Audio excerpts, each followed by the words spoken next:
Now to today's big international story. And after 42 years, Muammar Gaddafi's grip on Libya has finally ended after he was killed by revolutionary fighters. Geoff Thompson looks back on the life of the man who was once the West's public enemy #1. And a warning, this story contains graphic images that some viewers may find disturbing. From the sands of Sirte to the streets of Sydney, this is a day Libyans feared would never come. We never thought that this day will happen. It's very great relief. It's like you was in huge pain in your body and suddenly everything is gone, you know. It is a great moment, so I can't express what I feel now. I think it is a great victory, something unbelievable. But for a man who once declared himself the King of Kings, it was a horrible and humiliating end. Like Saddam Hussein before him, the last chapter of Muammar Gaddafi's life of eccentric absolutism and glittering palaces was reduced to hiding in a hole in the land he terrorised but could not escape. He was the villain that everyone likes to hate and to a certain extent admire.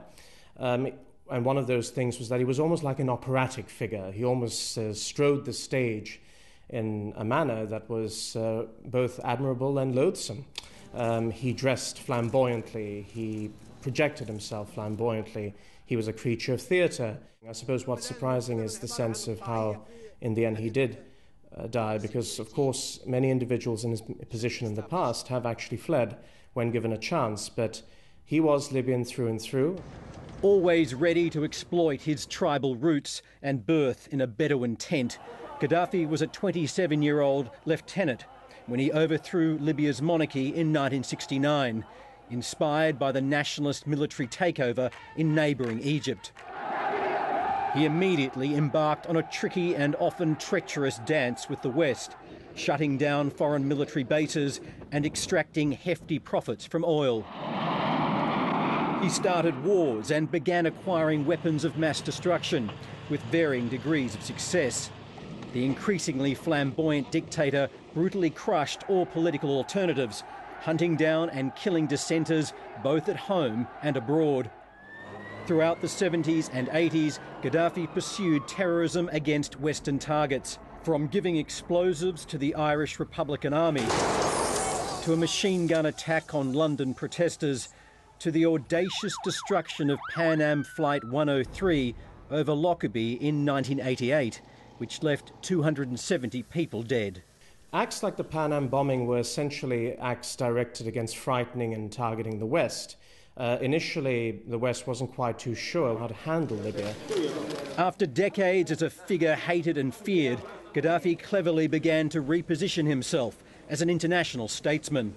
The reality was that he was a formidable voice when it came to speaking about African issues. It was a complicated voice, and many members of the African Union, which he headed in 2009, were unsure where to go with Gaddafi, as indeed was everybody. But Gaddafi, and there's no question about this, did place the continent in a broader sense and North Africa in a more specific sense on the map. In 2003, as Saddam Hussein was toppled, Gaddafi renounced his weapons of mass destruction and state-sponsored terrorism. Gaddafi then became quite appealing to the West, and you have to remember, he always came across as an anti-fundamentalist, this is anti-Muslim fundamentalist figure, so he was in that sense very appealing to Western powers who were fighting, for instance, such terrorist groups as Al-Qaeda. In the end, it was not the West which Gaddafi had to worry about. The world's longest-serving Arab leader did not see the coming of the Arab Spring.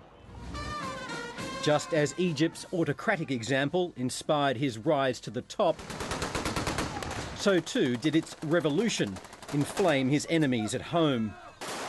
Egypt and now Libya will struggle to fill the void their violent dictators left behind. The Egyptian movement itself was certainly more developed and more coherent in a sense. What has happened in Libya is several factions coming together to fight a common enemy. Egypt has experienced at least nominal democracy in the past. For Libyans, that has only ever been an impossible dream. New democratic institutions will have to compete with deeply entrenched loyalties to tribe and Islam. And we hope that Libya is not coming to be in a difficult situation as what's happening in Iraq or other countries.